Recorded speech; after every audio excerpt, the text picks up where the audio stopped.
बिस्मिल्लाहिर्रहमानिर्रहीम। अस्सलाम वालेकुम। मैं हकीम नईम असगर निज़ामी आपकी खिदमत में हाज़िर हूँ और मैं उम्मीद करता हूँ कि आप सब खैरियत से होंगे। सबसे पहले तो आप सबको नए साल की मुबारकबाद। अल्लाह ताला आपकी ज़िंदगी में इस साल खुशियाँ लाए और आपकी ज़िंदगी में बहुत ज़्यादा आसानियाँ लाए। उसके बाद गुज़ारिश ये है कि जो मेरे दोस्त नए आने वाले हैं वो लाज़मी मेरे चैनल को सब्सक्राइब कर लें, बेल आइकन को लाज़मी दबाएँ कि मेरे आने वाली हर वीडियो की बर वक्त अपडेट आपको मिल सके।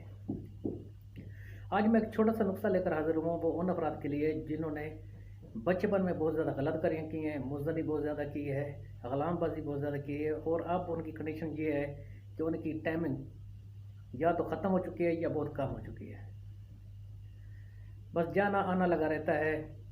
बताते हैं काफ़ी दोस्त मुझे आते हैं मेरे पास जो कि हमने बहुत ज़्यादा बचपन में मुज़्ज़नी की है, ग़ुलामबाज़ी की है, बहुत ज़्यादा हम गलत हरकत में रहे हैं।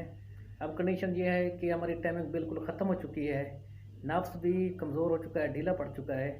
उनके लिए ये सादा सा नुस्खा, आसान सा नुस्खा आप बनाएँ, आपको बहुत ज़्यादा फ़ायदा हासिल होगा।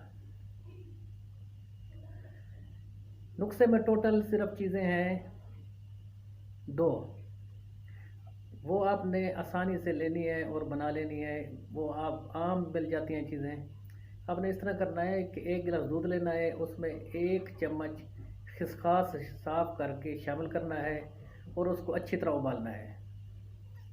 जब वो अच्छी तरह उबाल लें तो उसको आग से उतार कर रख लें। हल्का ठंडा होने पर उसमें आपने 1 चम्मच लाजवंती लेनी है पंसार स्टोर से। 1 चम्मच लाजवंती इसमें शामिल करनी है और फ़ौरी पी लेना है। ये रोज़ाना रात को पिएँ, कम से कम 7 से 15 दिन। इंशाअल्लाह आपका मर्दाना टाइमिंग का मसला ठीक हो जाएगा और जिस समय ताकत भी आएगी, साथ ही नफ्स में जो हल्का-फुल्का ढीलापन है वो भी दूर हो जाएगा। ये मर्दाना ताकत के लिए भी फ़ायदेमंद है और साथ ही मर्दाना टाइमिंग के लिए बहुत अच्छा रिज़ल्ट रखता है।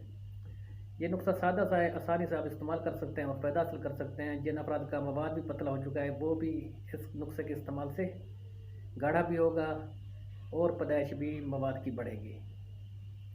यानी मनी को गाढ़ा करने के लिए और मनी की पैदाइश बढ़ाने के लिए भी ये बेहतरीन रिज़ल्ट रखता है नुस्खा। ये हर मिजाज का फ़र्द इस्तेमाल कर सकता है, चाहे वो सर्द मिजाज हो, चाहे गर्म मिजाज हो, दोनों को ये नुस्खा फ़ायदा देगा। ये नहीं कि अगर सर्द मिजाज इस्तेमाल करते तो फ़ायदा दे और गर्म मिजाज को फ़ायदा ना हो। दोनों मिजाज को के अफराद के लिए ये फ़ायदेमंद है। अब मैं आपसे इजाज़त चाहता हूँ, नुस्खा बनाएँ, इस्तेमाल करें, फ़ायदा हासिल करें।